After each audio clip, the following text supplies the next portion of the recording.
Hello and welcome to the latest instalment of GBN America with me, Patrick Christys, and today we are joined by a very, very special guest. It's Katie Gorka, who is a former Trump administration official at the Department for Homeland Security, also a published author, co-author of the book Next Gen Marxism. What is it and how to combat it? Well, Katie, welcome to GBN America. Great to have you on the show. Thank you very much for giving us your time today. I'd like to start by talking about the issue of illegal immigration, which I know is top of a lot of people's lists when it comes to the next election there.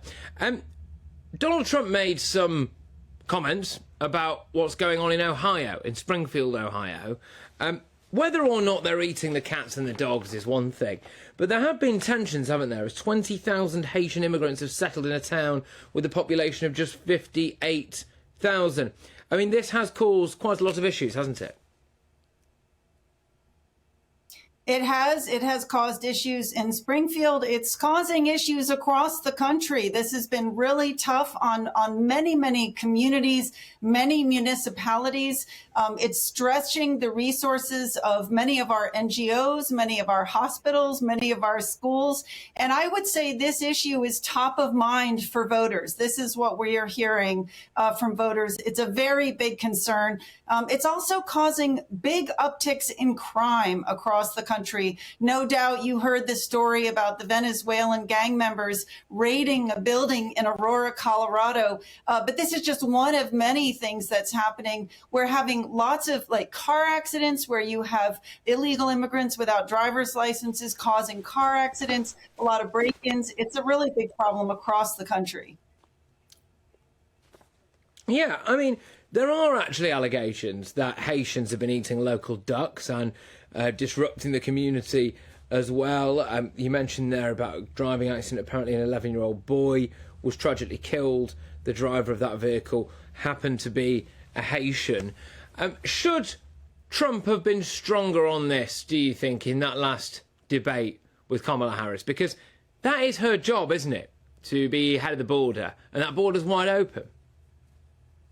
Yes, I think this is the most important issue for him to hammer on, and both because it's been, I would say, the single biggest failure of the Biden administration, and certainly of Kamala Harris, who was indeed the border czar. She should have been responsible. But it's also because this was one of President Trump's biggest successes. You know, I personally participated in the White House efforts to get that wall built. It was an incredibly successful effort.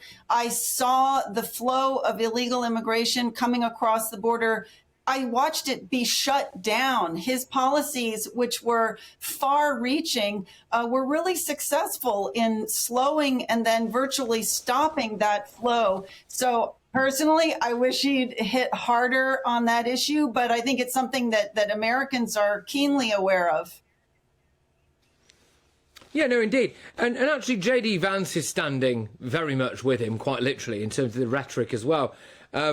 You know, he's saying, he's doubling down on claims that Haitian migrants in Springfield, Ohio, were eating pets. There's a bigger point here, though, isn't there? There is a bigger point, right, about whether or not, you know, they're shoving a cat or a dog on a barbecue and, you know, eating that off the street. That's one thing. But it does point to a wider cultural problem, doesn't it? And a lack of assimilation generally. If you do import people with radically different norms to the general American population, then that is the kind of behaviour that you get. And I wonder if you're really allowed to have a problem with that at the moment, because it seems to me that if anyone does say they've got a problem with that, then, you know, they get called a racist quite quickly. Well, look, let's keep in mind, America lets in over 1 million immigrants a year legally. So we still are a very, very welcoming country to immigrants, but there's a vetting process that takes place, and there's a process of allowing people into the country that they are able to integrate. Part of what's so wrong with the current system is, first of all, the secrecy surrounding it, but people are coming across the border in huge numbers. We don't know anything about them. We don't know who they are. We're getting a lot of, I think we're getting a lot of criminals. We know there are people from the terrorist watch list. And then on top of that, they are being flown or bused en masse into communities like what you're seeing in Springfield, for one town of 60,000 to have to take in 20,000 immigrants. I mean, no matter how well behaved the Haitians were, that would be difficult to absorb. Yeah, it would be. It would be impossible, yeah, because I bet it's exactly like what we get over here, which is that the local infrastructure doesn't get topped up either. So you have a problem when it comes to accessing healthcare. You have a problem when it comes to accessing local services, whether that's primary schools for children or whatever, all of that stuff. Let's whiz ourselves over to New York now, because we've spoken about Aurora in Colorado. We've spoken about Springfield, but New York has got it pretty bad as well, because apparently Mayor Eric Adams confirmed that migrants who were arrested for a variety of different crimes are not being barred from accessing taxpayer-funded shelters. So you alluded to it there. It's not just about importing criminals, it's importing people who then are criminals in America, and then they still get freebies left, right and centre, which seems a bit odd. I don't think you'd get that, would you, if you were committing crimes? No, I wouldn't. And again, it's not just New York. I'm going to tell you, this is across the country. We are hearing stories from everywhere. They'll come in, they don't have health care. So they'll go into our emergency rooms and into our hospitals for basic health care. And it's overwhelming our hospitals. Our schools here. So I happen to be in Fairfax County, Virginia. 30% of our population in Fairfax was born in another country. Now, the majority of those people are legal, but we've also gotten a lot of illegal immigrants. 7 of our high schools now are at risk of losing their accreditation because they've been flooded with kids who don't speak English and they're not able to maintain the test scores. So I'm telling you, it hits our society in so many different ways, and it's nationwide. It's absolutely astonishing to hear about the sheer scale of it and where it is. Is there part of a bigger agenda here? Do you think there is a reason behind this other than the hashtag Be Kind Brigade? Is there some kind of, vote rigging going on here? Is there some kind of, population replacement? Is there some agenda? What is it? Well, I'm going to say this. It is not being kind. Because of my work with the Trump administration, I was down on the border. I was in the processing centers.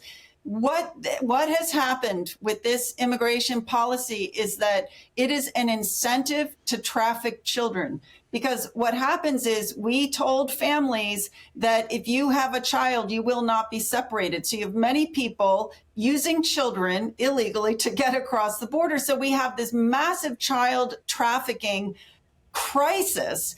So there's nothing kind about it. And, I don't want to sound overly cynical, but, generally speaking, I would say people do believe this is a giant vote grab by the Democrats to try to overwhelm our system with voters.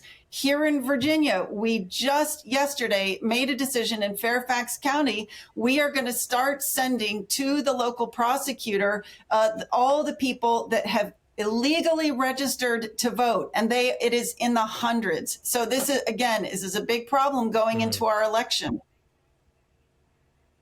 Yeah, 100%. Look, thank you very, very much for your time today. It's been an absolute pleasure to have you on the show. I do hope to talk to you again very, very soon. That's Katie Gorka there, former Trump administration official at the Department for Homeland Security, and of course a co-author as well of the book Next Gen Marxism, What It Is and How to Combat It. Katie, all the very best, and I hope to chat to you again very soon. Thank you very much.